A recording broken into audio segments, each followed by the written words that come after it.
Welcome back, folks. This is episode 140, and we are going to talk about minerals. And what does that mean? We've all heard of minerals, right? I think there's a lot of things maybe we take for granted, but we've heard of magnesium, potassium, sodium, right? Those are kind of the big ones that everybody's heard of. Those are the ones we can test in your blood work. But when we talk about minerals, we mean all the minerals, right? So the entire periodic table of minerals. All those minerals are found in the earth, and to a certain extent, they are also found in our body. Now, there are some minerals that we only need in very, very small amounts. So like you can find tin and cadmium, arsenic, right? Like things that we've been told that are toxic and that can kill us. You can find those in our body. And if they are at the minute levels they're supposed to be at, they're fine, right?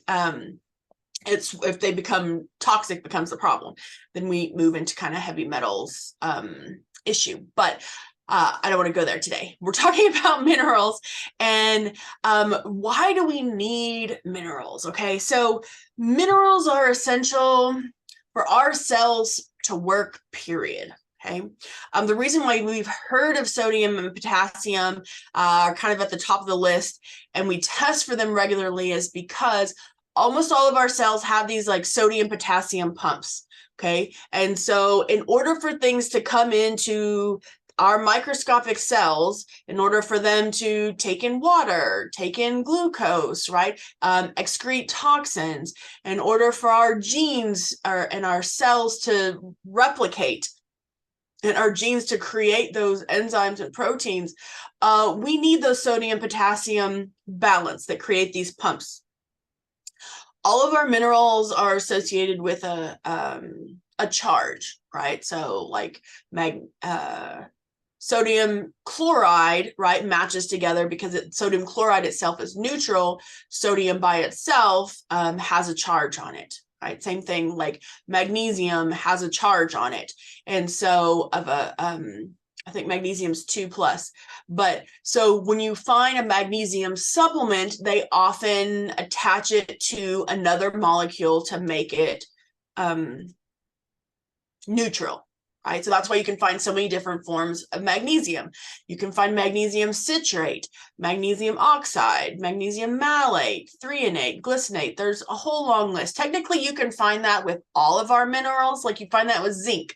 You can find zinc glycinate, zinc piconolate, zinc carnosine. Okay. And they attach different molecules to our minerals, one, to make them neutral, but two, the molecule that they choose to attach to our mineral often has an affinity for a certain organ system, right? And like I said, you can see this in all minerals, but magnesium, since it's so widespread and since everybody a lot of the science keeps telling us that the majority of Americans are deficient in magnesium. Now you have so many different like supplements to choose from, right? So like magnesium citrate has an affinity for the gut. So usually they do use that. They use that in the hospitals for constipation. You can see magnesium malate is an amino acid that's more kind of broad or general. So it kind of helps to distribute the magnesium throughout the whole body versus like magnesium threonate has a specificity for the brain. Glycinate has more specific, that word. Yeah. For the muscles. And so that's why we see that, yeah, within magnesium. But I don't want to just talk about magnesium because we have other minerals, right? Like calcium, molybdenum, chromium, vanadium, manganese. List can go on and on. Oftentimes we can be very deficient in minerals, and when we talk about drinking water, right? I always tell people drink water. there's a lot of advantages for drinking water, and we've talked about the source of that water. We prefer it to be a clean, filtered water. If it's a reverse osmosis water, it has no minerals in it, right? It is just straight up H2O. We need to add those minerals back. A lot of filtered waters that you buy in the bottle at the store, even like some of them are remineralized. Some of the alkaline waters will be remineralized if you buy those in a bottle. But the generic ones that you buy at the grocery store, like Dasani, any of those that are owned, like those, like Fiji, Dasani, yeah, Aquafina. yes, any of those that are owned by Coke and Pepsi don't have minerals in them. Gotcha. All three of those are, yeah. So encouraging people to remineralize, right? So especially if you find that if you're drinking water and you have to pee right after, or people will say, oh, I don't want to drink that water because water just goes right through me. It's because there's no minerals in there, okay?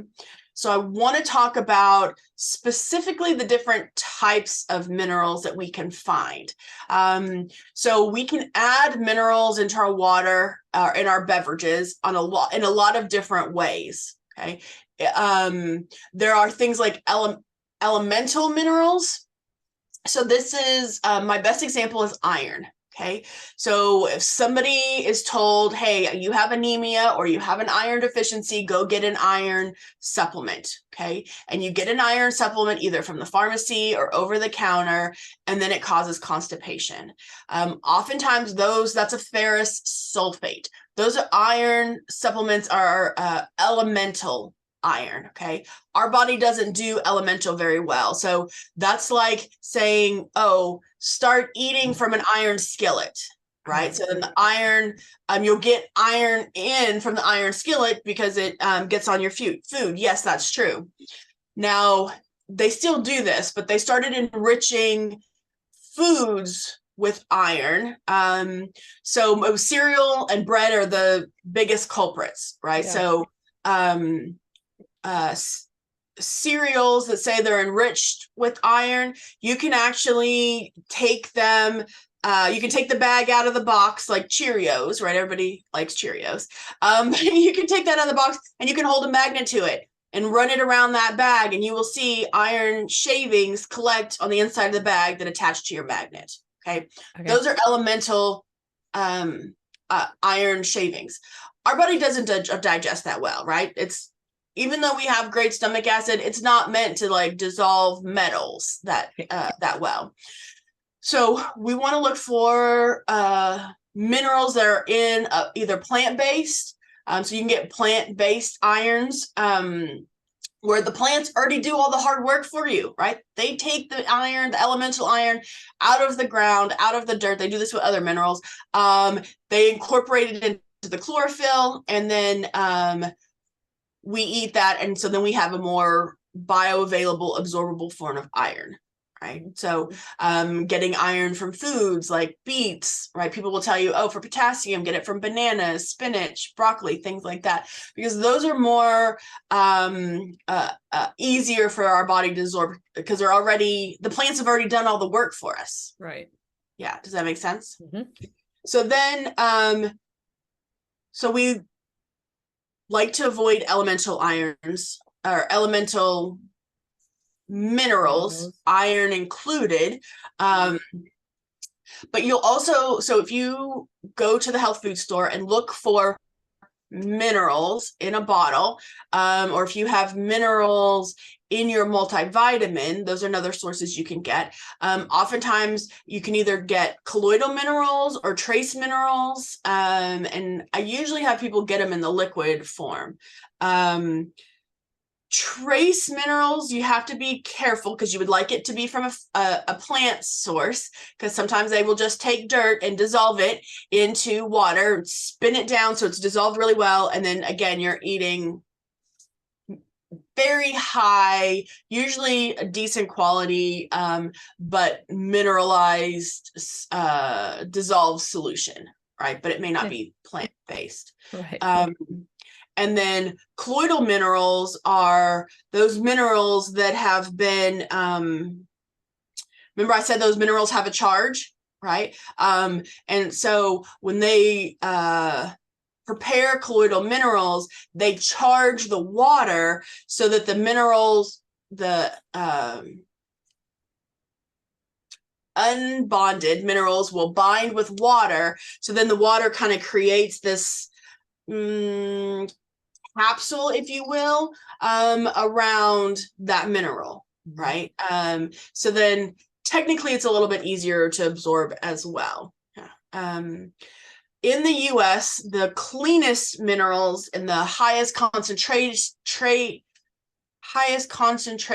I'm having trouble with words today, minerals are found in quarries in Utah. So if you are looking at the different mineral options in liquid form at your health food store, look and see where it's from. If it's from Utah, there's a couple big companies, and then there's some like smaller mom and pop companies out there. Then you're probably getting a good quality one. Okay. Other ways that we can get, does that make sense? Mm-hmm. Other ways that we can get minerals is not just from foods, but also from herbs. We can get minerals from salt, not table salt as much, but either Celtic sea salt, Redmond's real salt. You can from pink Himalayan salt. You really have to be careful about pink Himalayan salt these days. So yeah, what we're finding is that pink Himalayan salt is becoming adulterated. So because it kind of, I don't know, got this big Became trendy. Trend around it, yes, and a lot of like this, press. Everybody just started packaging Himalayan salt, right? You can find it everywhere now. And what we're seeing is a lot of those pink Himalayan salt being contaminated with heavy metals. So you're getting, where we may not have as much exposure. We're always exposed to heavy metals, but we may not have such a concentrated exposure. But what we're seeing is the more people are using pink Himalayan salt, one, if they salt their food quite a bit, and if that's their only source of salt that they're using, usually they're having higher heavy metal levels are coming back on the testing. So I give a caution to pink Himalayan salt.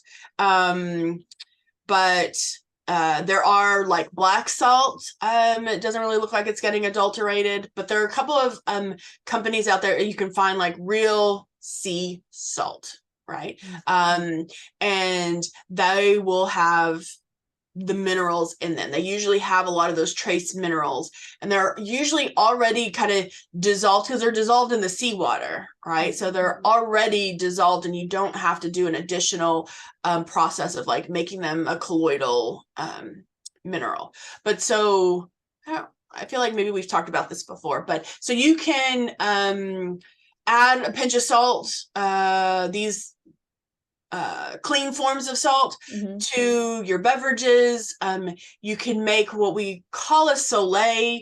The original recipes were around Himalayan salt. So if you can buy a clean like chunk of Himalayan salt, right? Not like the granules, but like a solid Himalayan rock salt, and dissolve that in a quart of warm water and swirl it around really well. Let that water become saturated because that salt has those trace minerals in it.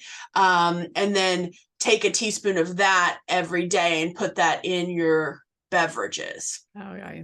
You can also do that with the Redmond's real salt, Celtic sea salt. You'll just take 2 or 3 tablespoons of that, put it in a quart jar of warm water, swirl it around, let it dissolve really well. If it totally dissolves, then you'll want to add more salt because you want that like oversaturated is what we say. So you want the granules of salt to still be in the bottom, so that you know that all that water has been bound to salt molecules, and along with those salt brings those trace minerals.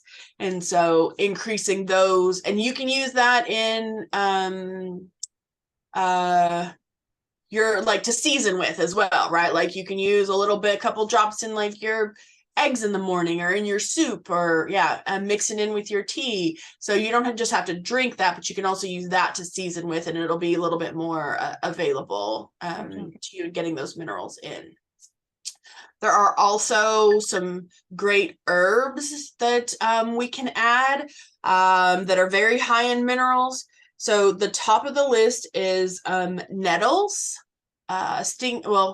Nettles. There's stinging nettles and there's dog nettles, but nettles actually has been researched at the mineral for the mineral content.